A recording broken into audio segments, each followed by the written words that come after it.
বাইকে আমি কর দিব না। যতই আমাকে থ্রেট দেন, যতই আমাকে ভয়ভীতি দেখান, যতই আমাকে মেসেঞ্জারে এসে বলেন যে তোর খবর আছে, ততই আমি বলবো আমার অবস্থান একদম সুস্পষ্ট। বাইকে আমি কর দিব না এবং এইটা নিয়ে যত দূর পর্যন্ত যেতে হয় আমি যাব। বাইকে কর দেওয়া প্রসঙ্গে যদি আমাকে শান্তিপূর্ণভাবে কোথাও দাঁড়াতে হয় আমি অবশ্যই দাঁড়াবো। বাইকে কর না দেওয়া প্রসঙ্গে যদি 10 জন মানুষ থাকে, ওই 10 জনের মধ্যে একজন আমি হব। বাইকে কর না দেওয়ার প্রসঙ্গে যদি বা বাইকে করের প্রতিবাদে যদি একজন মানুষ থাকে, ওই একজন মানুষ আমি হব। বাইকে কর না দেওয়ার প্রসঙ্গে যদি কোনো মানুষ না থাকে, ভাববেন আমি নাই।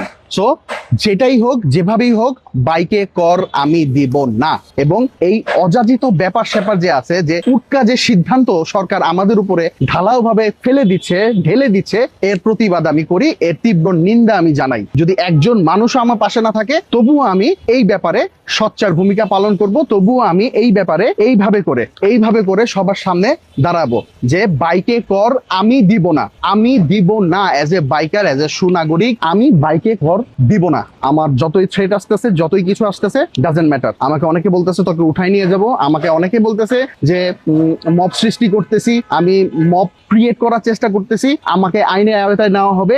যে যাই বলুক, অসুবিধা নাই। আমি জানি আমি কি করতেছি, আমি জানি আমি ন্যায়ের পক্ষে আছি, আমি জানি আমি বাইকারদের ন্যায় বিচারের আশায় আছি। সো আমাকে হুমকি ধামকি যেটাই দিক, কোনো কাজ হবে না। আমি বাইকে আরোপিত কর দিব না। আমার কাছে মনে হচ্ছে এটা একটা উটকা সিদ্ধান্ত। আমার কাছে মনে হচ্ছে আমরা প্রতি বছর যে কর দেই, ওই আয় কর হিসেবেই তো দেই, তাহলে আমি কেন আবার বাড়তি করটা দিব? সো আমি দিব না। আমি বাইক কেনার সময় একটা এক্সট্রা কর দিতেছি, আমি রোড ট্যাক্স দিতেছি, আমি বিআরটিএ তে যে বাইকের নিবন্ধিত লাইসেন্স করতেছি বা নিবন্ধিত নাম্বার করতেছি, ওইটার জন্য একটা কর দিতেছি, আমি ড্রাইভিং লাইসেন্স করতেছি, ড্রাইভিং লাইসেন্সের প্রয়োজনীয় টাকা পয়সা সরকারকে দিতেছি। সো আমি অ্যাজ এ বাইকার সবকিছু করতেছি, আমি বাইকে কর দিতে পারবো না। আয়কর বাইকে কিভাবে আপনারা লিপিবদ্ধ করেন এটাও আমার জানা নাই, জানার দরকারও নাই, কিন্তু আমি এতটুকু জানি আমি বাইকে কর দিব না। এই ক্ষেত্রে আমার যেটাই হোক হবে, যেটাই হোক আমি মাথা পেতে নিব। যদি আমাকে কেউ আইনের প্রতি সপোর্ট করে, আমি সেটাই মাথা পেতে নিব। তবুও আমি একটা কথাই বলবো, আমি বাইকে কর দিব না, দিব না, দিব না। যে আমার সাথে থাকবেন সে হাত তুলুন। যে আমার সাথে থাকবেন তারা সোচ্চার হন।